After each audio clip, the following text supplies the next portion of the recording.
Hello বন্ধুরা, সবাই কেমন আছেন? আশা করি ভালোই আছেন। চলে আসলাম নতুন আর একটা ভিডিও নিয়ে। সবাই খালি জানতে চায় কোন ভিসায় গেলে মালদ্বীপে ভালো হবে, সেই বিষয়ে কিছু আলোচনা করব। আমি ভাই সত্য কথা বলি, মিথ্যা কথা বলি না। কারণ বর্তমানে কোম্পানিতে আসলে ভালো হবে, আর ফ্রি বিষয়ে আসলে একটু রিস্ক। তারপরে অনেক লোকে আসতেছে।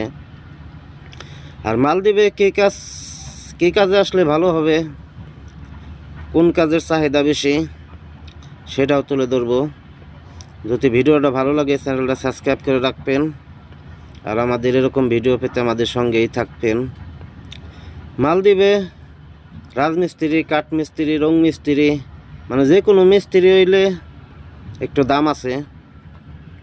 আর গাড়ি চালাইতে পারলে গাড়ির ড্রাইভারদেরও দাম আছে। বেকো চালাক, লোডার, এমনি ডাম ট্রাক, যে কোনো গাড়ি চালাইতে পারলে তাদের অনেকটা বেতন। আর কাজ না শেখাইলে আপনি সব জায়গায় বেতন কম পাবেন, যে কোনো জায়গায় হেল্পার দেওয়া লাগবে। আর কাজ শিখে আসলে আপনি অনেক টাকা বেতন পাবেন।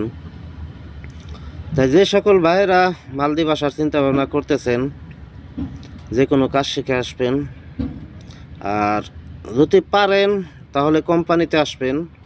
আর কোনো কোম্পানি যদি না মিলে তাহলে ফ্রি বিষয়ে আসতে পারেন, সমস্যা নাই।